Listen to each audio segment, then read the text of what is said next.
লবণাক্ততা ও জলবায়ু পরিবর্তনের অভিঘাতে বিপর্যস্ত দেশের দক্ষিণাঞ্চলের জেলাগুলো, হুমকির মুখে মানুষের জীবন ও জীবিকা। উপকূলে জলবায়ু সহনশীল ও পরিবেশ বান্ধব সবুজ গ্রাম তৈরিতে কাজ করছে উন্নয়ন সংস্থা world vision Bangladesh. Eco village প্রকল্পের মাধ্যমে দরিদ্র ও প্রান্তিক মানুষদের সহায়তা ও সচেতন করে তোলা হচ্ছে। খুলনা বিভাগীয় প্রতিনিধি মোহাম্মদ অসীমের তথ্য ও ছবিতে ডেস্ক রিপোর্ট।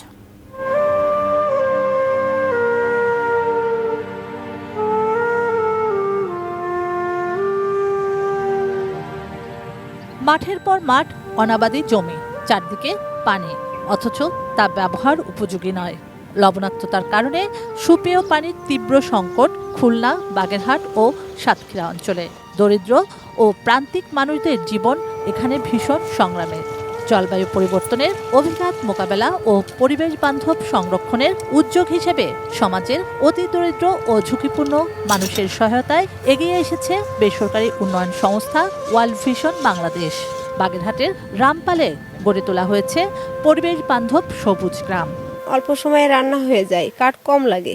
সব থেকে বড় কথা, আমাদের পরিবেশের খুব ক্ষতি করতে এই ধোয়াতে। 30 টাকা দিয়ে আমাকে কিনে খেতে হতো পানির, এখন আর সেটা পানির কষ্ট নেই আমাদের।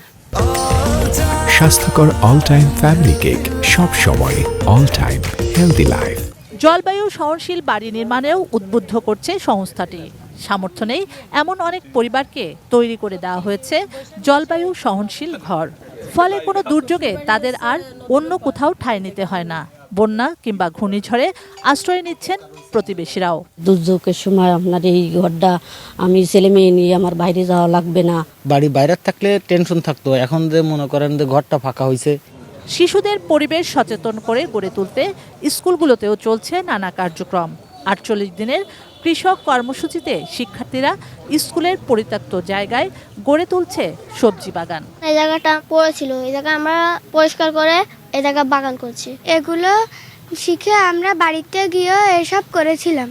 জলবায়ু সহনশীল কমিউনিটি গঠন করতে 2 বছর ধরে বাগেরহাটের রামপাল উপজেলায় এই প্রকল্প নেওয়া হয়েছে বলে জানালেন সংশ্লিষ্টরা। পরিবেশ বান্ধব গ্রাম আমরা তৈরি করেছি, যেখানে তারা হাতে কলমে প্রশিক্ষণ নিয়ে শাকসবজির উৎপাদন করছে এবং সেটি তারা ভোগ করছে। পাশাপাশি যাদের ঘর খুব খারাপ অবস্থায় ছিল, আমরা তাদেরকে দুর্যোগ সহনশীল ঘর আমরা তৈরি করে দিয়েছি।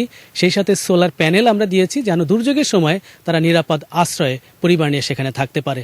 এবং এর পাশাপাশি যে সমস্ত জায়গায় আসলে সুপেয় পানির সংকট আছে, সেখানে আমরা পানির ব্যবস্থা করেছি যেন তারা নিরাপদ পানিটা গ্রহণ করতে পারে। এমন উদ্যোগ নতুন আশার আলো ছড়াচ্ছে উপকূলীয় মানুষের জীবন জীবিকায়। শুক্লা সরকার, ডেস্ক রিপোর্ট, এটিএন নিউজ।